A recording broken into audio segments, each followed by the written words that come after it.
we go. Hey. Morning. Action. Keep missing it. Yeah. When I press it, I miss. Okay. What was that? I don't know. I was just clearing my thought. And do a la la la la la. La la la la la. What was that film? I have no idea. No. Oh. Okay. Good morning. Morning. Okay. What we're going to talk about? Be the best. About today. Be the best. Be the best. Be the best. Okay. You're the best. Because it's easier than ever these days to start a business. But Sure does is. that mean that you should start a business? Have you got the skills, the capability, the products, yada yada yada, Yada yada yada. to start the business? Got a Facebook page. Woohoo! Yeah. You know, oh, that's a dead good domain name. I'm going to buy it. I'm going to get Uncle Bert to build me a website. Uncle Bert. I'm away. I've got a business. Yep. Which is actually as simple as it really needs to be, isn't it? Do you know, you've got a domain name, get a free site by Uncle, what's his name? Uncle Bert. Uncle Bert's going to throw me a free website together, and I'm going to go to Vistaprint because I don't know anywhere else just yet. Vistaprint, don't do it. What you need to go to is youneedprint.com. You, as in you, needprint.com. That's where you need your print from. Business cards, flyers. Good quality. Good quality. It's my business as well. Shameless plug. Shameless plug. But do it. Do you know, honestly, flyers, leaflets, whatever you need, do it. But what Sarah's saying is absolutely right. Do you know, it's so easy nowadays for you to start a business. Which means that there's a lot of competition out there. So what you might find is people who maybe doing it as a hobby, maybe doing it to stop having their day job so that they've got a job to go to. What the hell are you doing? Losers compete. Don't compete with them. You'll lose. Exactly, be the best. Be the best. That's the whole point of the topic. Yep. Winners. What do winners do? Dominate. Winners dominate. Winners dominate. And do you know, it's so hard, and I say this all the time, it's so hard to compete. You know, you're competing with somebody who's going to be faster than you, cheaper than you, better than you. What you've got to face it, that there's always going to be someone better than you. And then you just step up to another level, and then there's going to be someone better again. So there's always going to be someone cheaper, faster, better, more flexible, offer different payment terms.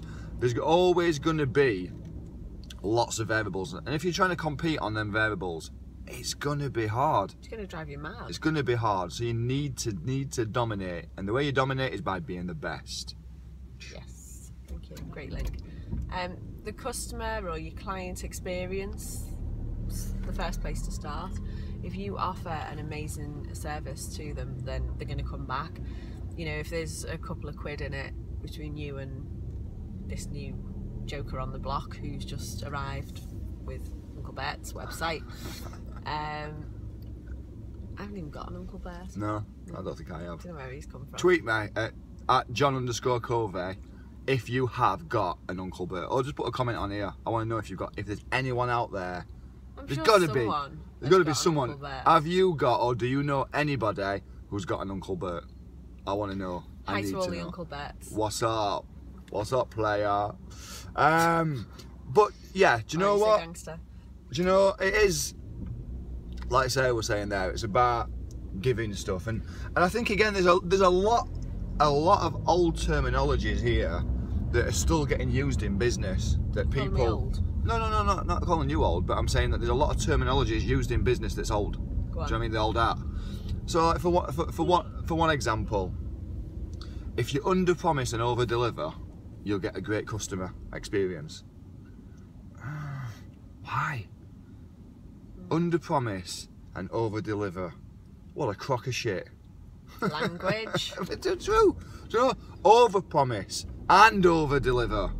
Yeah. That's what's going to make you a pro. That's what's going to make you have Because you think about a sustainable how many business. people have lost customers or business or clients or whatever by under promising. Yeah. In the hopes that they'll over deliver, but they don't actually win the business because what they've promised is a bit crap. It's a bit crap. Language. Perhaps not a naughty word. Oh. But it is so true. It is so true. And you need to be over-promising on everything that you do and over-delivering. You can't over-promise and not deliver. You know what I mean? You've got to deliver it. But again, it's just a very old school way of thinking, is under-promise, over-deliver. I've done my article for LinkedIn this morning. I write for LinkedIn each week, just in case you didn't know. And today's article is all about a very, very old phrase that's probably one of the oldest mantras going in the existence of business. Wow. Is build it up, John. Yes. Build it large, stack it high. You've got what it is. No. The customer is always right. That is an oldie. What a lot of shit. Jonathan, language. But no, it is. You know, again, it's another. It's something that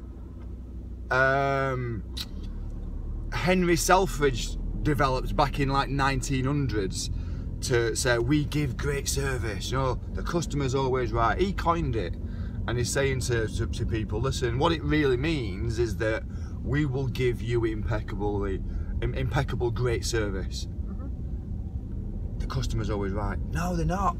They're not. Maybe then they were. Not now. They're not.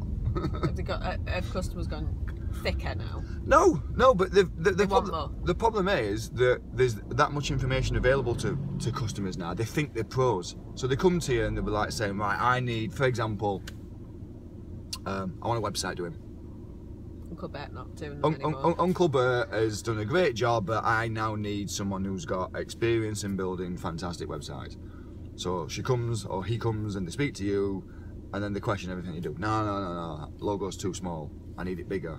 No. I don't like how it looks. That's one of your pet hates, that, isn't it? No. When people say logo's too small. Do you know, honestly, anybody that's from creative, who's into design, graphics, websites, you'll know exactly what I'm saying right here. When you build a client website, logo's too small. No, it's not. No, it is not too small. And this is the thing, do you know, and then they just come back with issues and problems and this and that, and it's like, hang on a minute, who is the pro? Who's the pro? You're not right. The customer's always right. No, they're not. No, they're not. Are you a pro? No, you're not. No, that's why you're paying someone to do this. And what all it does is it undermines your staff. You're telling your staff and your team to be creative and solve problems, and then they've got to back down to a customer. I think the problem is, I think that example that you're using there, for example, someone's paid to have a logo created and they love it. They have a t-shirt, they have a hoodie, they have underpants with their logo on. Yeah. They just go all out because it's like, oh, I love it, it's amazing, it's exactly what I wanted. And then they want it like this on the website, big youch thing. And it's like, yeah, you love it, but what is that to your customer? They don't mean that. Your customer just wants to know how much it is, how do I buy it, how quick can I have it? Can I trust you? Yeah. And the fact that you've got an amazing logo, they probably don't even notice. Well, I want them to notice. Well, yeah, because you pay for it, but your logo's for you, really. It's your brand identity. You're not Nike. Or Nike. Nike. And that's not saying that your brand's not important. Your brand is massively important. Yeah. But, you know, you've got to understand that you need to be really good at what you do before you start thinking about doing all that other stuff. Are we keeping you up? A little bit, yeah. So you've got to be exceptional. And this is the thing that, you know, there's so many people out there what are busy. And they're not very good at what they do. You know, there's so many people out there that profess to be, we'll stick on the vein of websites. So there's people out there who profess to be web gurus, social media experts and gurus, client management, account managers, or salespeople, or business coaches, or whatever it is. Wherever you go, there's going to be someone who professes to be an absolute machine in what they do, but they're not. They're not. But they're still busy. They're still busy. And what you need to do is not look to compete. This is what we were saying before, is you need to be dominating the sector that you're in, completely own the sector and completely dominate it. And that's where you start to find the people that make all the money. They become obsessed. We've talked about this before. They become a freak, they become obsessed, they completely focus on what it is they do, and that's all they do. I mean, they live, they sleep, they eat, they breathe. Everything that they do is just complete obsession to them. and they're the ones that make all the money, and that's what you want to be. They're the super freaks, the freakazoids, the nut jobs, whatever you want to call it. You need to be that. You need to be everywhere. You need to be a freak. You need to be obsessed, and that's the stuff that it's going to do. Because what happens then is when you become that person, you become incredibly hard to replace. Yeah. And that's the trick to this entire thing, is that you need, whether you're building websites, writing mortgages, doing life insurance, coaching people, no matter what it is, they want to hire you, not just to do the work, but to work for them. You're that good, you know, you sold yourself to them that greatly. They want to hire you. And I think a big part of it is that you've got integrity. You do business with integrity. Total integrity. So your customers, your clients, your providers, everything, everyone who relates to you in your business, when they think of you, they think, oh yeah, they're the best at that, and they're honest, and they've got integrity, and I trust them. Yep, absolutely. You can't go into business with people that you don't trust.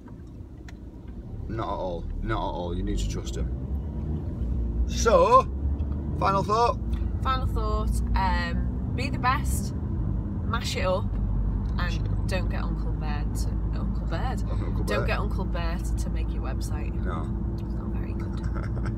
Hi, Uncle Bert. We love you. And don't, under no circumstances, get your print from Vistaprint. It makes you look... You can't say things like that. It makes you look shit. Just because that's your opinion, other people might like it. Wait for thin paper. No. Go to youneedprint.com. Better quality. Listen.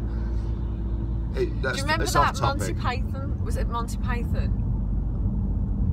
It was some sort of sketch, that kind of ilk, and the bloke's like at this massive, like, I think it's a Chinese meal.